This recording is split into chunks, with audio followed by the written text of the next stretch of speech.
Good morning. My name is Christine Reid, and it is a privilege to be here to honour the life of Kenneth Robert McKay.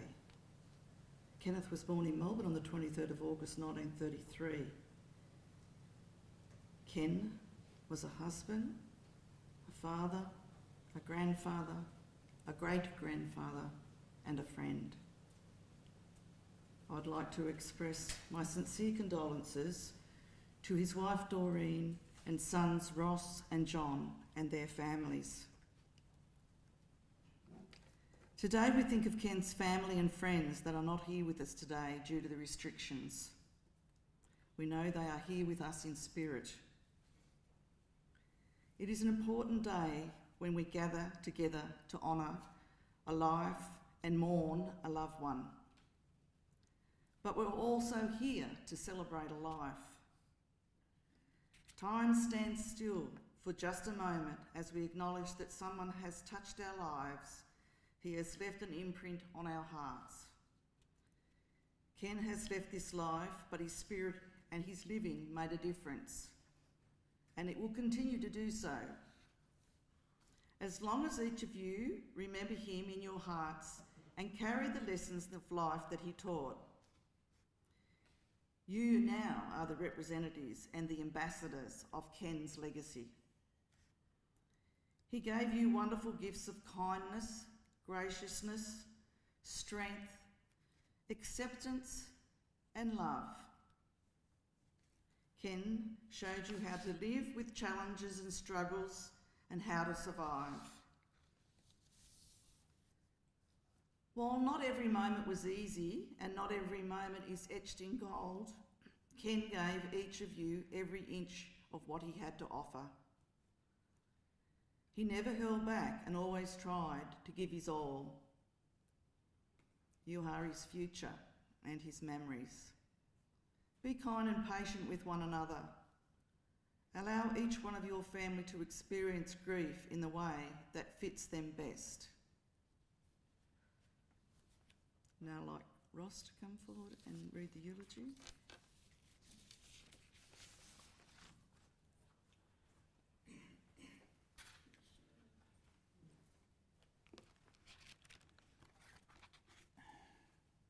When I was thinking about this, what to say, how to say it, I didn't have a clue. I knew what I wanted to say, but I didn't know how to get it into words. The other night, my brother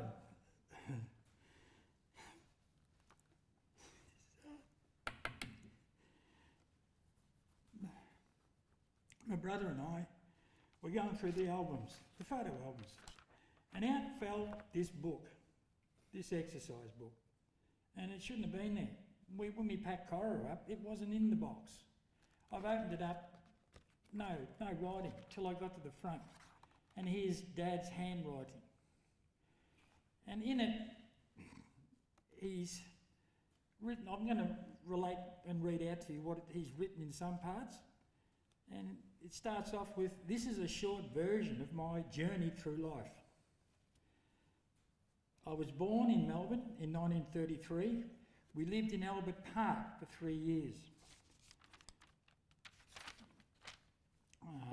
It goes on to explain a bit about Albert Park, what happened with Auntie Tot being the only son, and how he was spoilt rotten by his mother and Auntie Tot.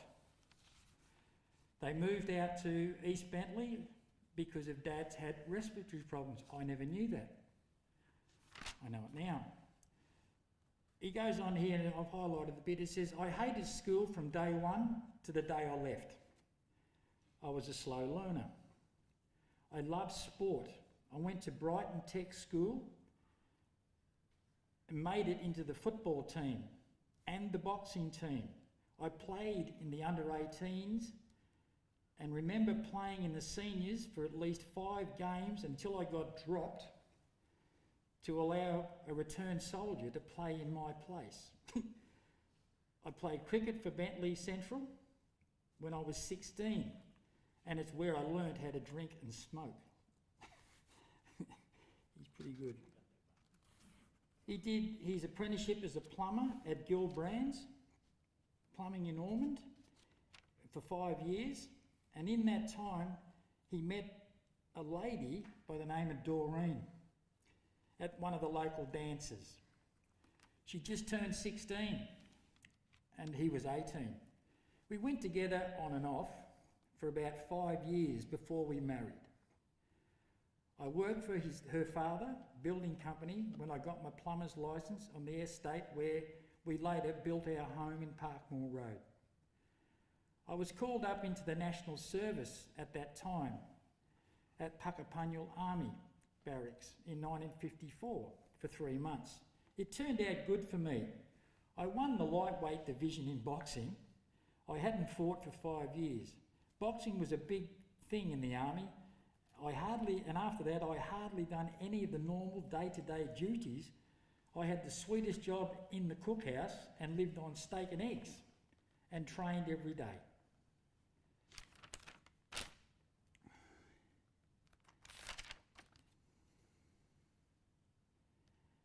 It's in around that time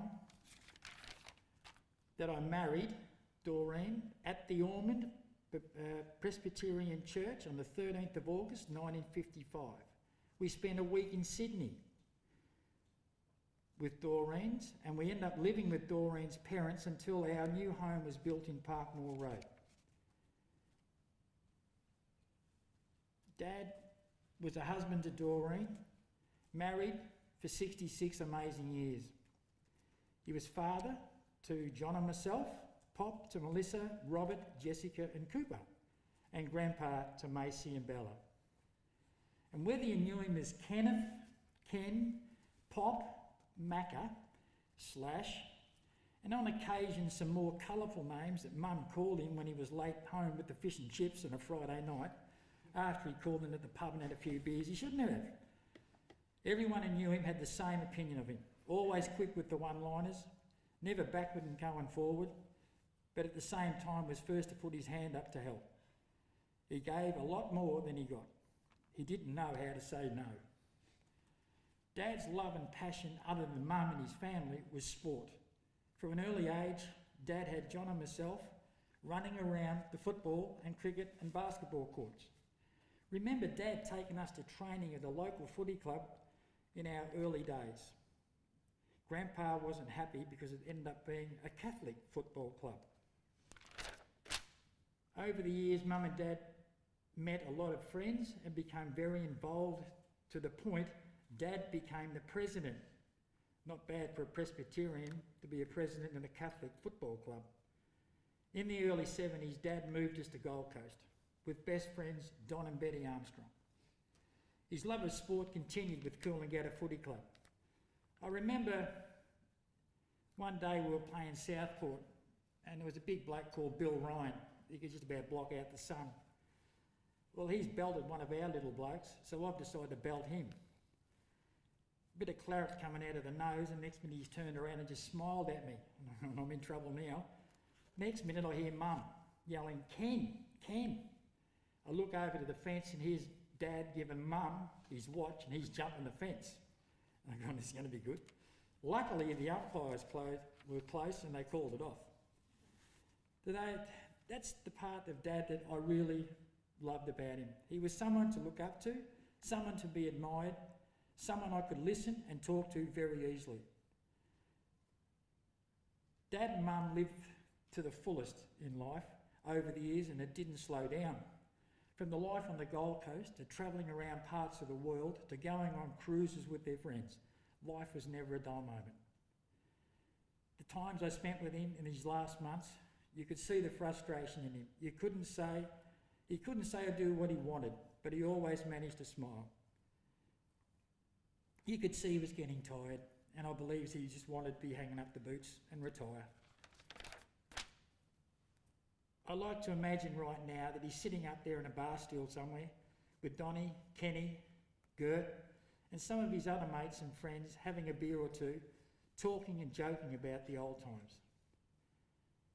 Enjoy your rest, Dad. You've earned it, and I love you. Thank you.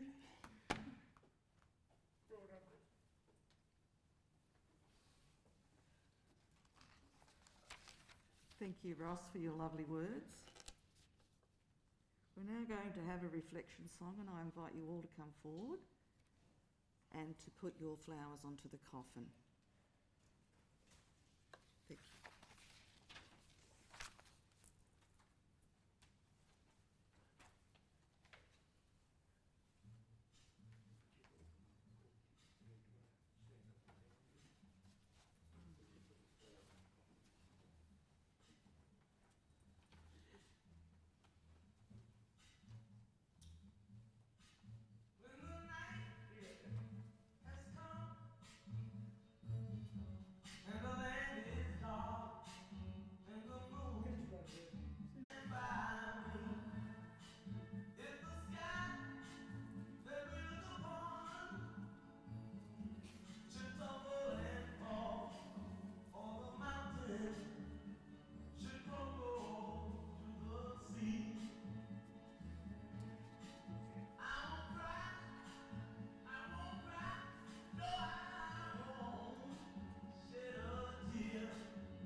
Miss me, but let me go. When I come to the end of the road and the sun is set for me, I want no rights in a gloom-filled room. Why cry, a soul set free? Miss me a little, but not too long, and not with your head bowed low. Remember the love that you once shared. Miss me, but let me go. For this journey that we all must take, and each must go alone, it is all a part of our Master's plan, a step on the road to home. When you are lonely and sick of heart, go to the friends we know and bury your sorrows in doing good deeds. Miss me, but let me go.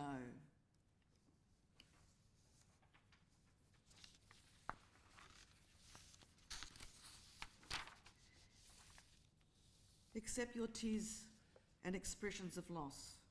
Accept the friends who come along for a chat, a hug, or a memory to share. Help each other during those difficult times, the holidays, the anniversaries, the birthdays, the times when you'll miss Ken the most. Life is precious, and at times like these, we remember all the things not mentioned today that Ken fitted into his 88 years. Remember the funny stories in Ken's life, and remember the impact that he made, but also remember to grieve and to say farewell to Kenneth Robert McKay. Go in peace.